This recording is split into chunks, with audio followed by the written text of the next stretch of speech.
Switching things up today to cover inaugural fashion. The good, the bad, the ugly, the purple. So much purple. Are you kidding me? Why are you wearing that? I'm AlexClark, and this is POPlitics.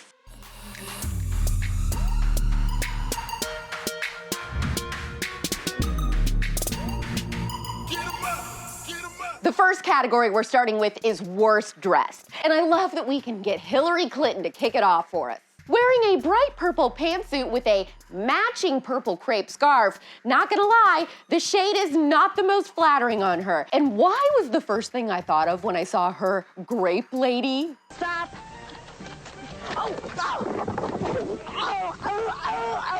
Bill was her day, of course, but I'm sure not by choice. 3 days! Mom, please! Now this time, the Trump daughters weren't there to keep him entertained.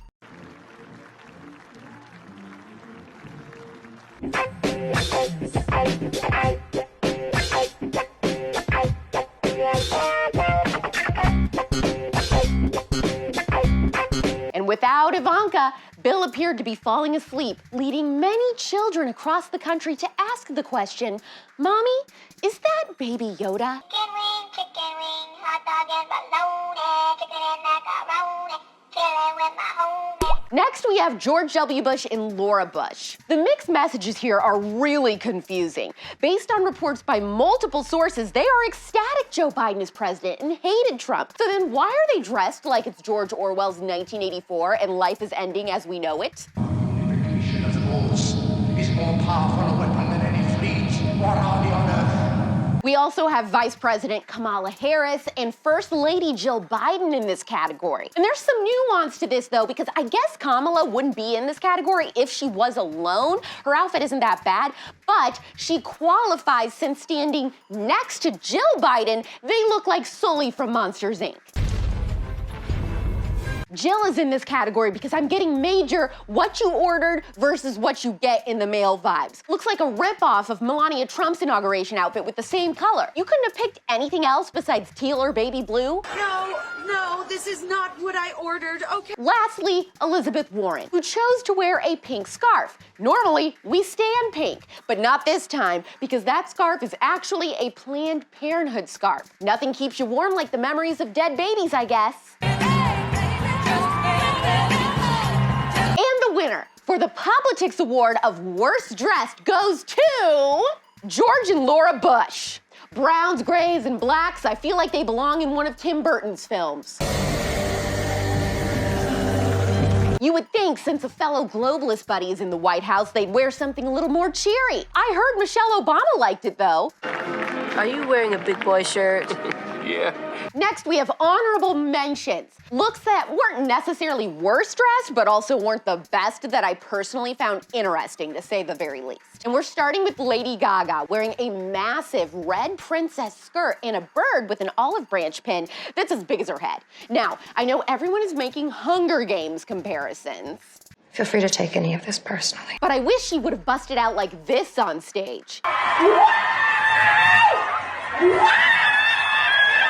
Our next honorable mention is Bernie Sanders, and I'm gonna go ahead and say right now, I'm trying to take these awards seriously, but if it were up to me, he would win Best Dressed because you just have to get my personality, I guess. Instead, I will settle for giving the POPlitics Award for honorable mention to the little old bird Bernie, wearing his errand running jacket because he didn't want people to think the inauguration was the only thing he had to do that day, and handmade mittens. This may be my favorite inauguration look of all time. Oh, isn't that nice? Maybe he was just trying to tell us he works part-time at the post office. Wait, oh yes, wait a minute, Mr. Postman. Obviously, politically, I am as far away as you could get from being a Bernie fan, but I think I melted just a wee tiny bit seeing him in those little mittens. At first, I thought maybe they were knitted by Phyllis from The Office. Phyllis, are my mittens done? Then I found out the real story and I lost it. Allegedly, a few years back, a teacher in Vermont, where Bernie is from, made them for him out of all these recyclable materials. So on brand. She gave them to him, and then he started wearing them on the campaign trail. And then he wore them to the inauguration. it? Is that not the sweetest thing you've ever heard?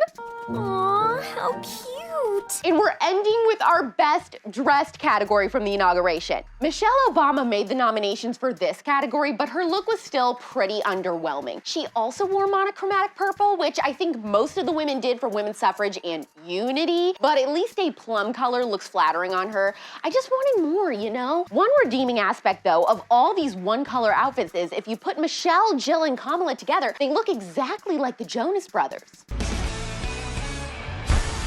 The next nominee for Best Dressed is Amanda Gorman, who, at 22 years old, absolutely killed it, becoming the youngest person in history, I believe, to read an original inaugural poem. And the poem was just beautiful. Her writing and her delivery blew me away. But her outfit was chef's kiss. I feel like it's very Madeline in Paris, but make it 2021 high fashion and American. You feel me?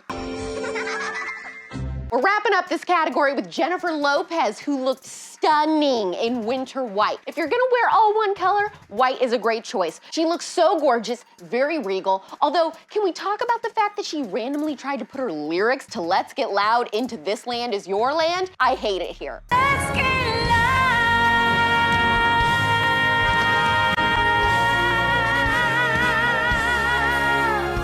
On second thought, why didn't anyone ask Sarah Paulson to perform? Living can never stop me as I go walking that freedom highway.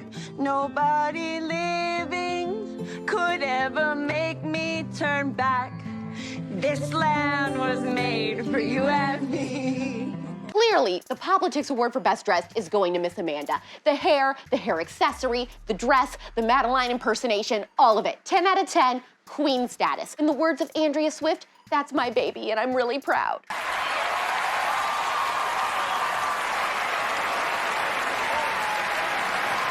Now, I need your thoughts for best and worst dressed injected into my veins, or just injected into the comments, either works. Make sure you double tap the heart, share this episode with 3 friends in your DMs, and see if they agree with my picks. Hit the save button for me, and of course, subscribe to us on Apple Podcasts and leave a 5-star review if you love the show. We're back Monday at 4 p.m. Eastern, 1 p.m. Pacific. It's pop culture without the propaganda every single day. I'm AlexClark, and this is POPlitics.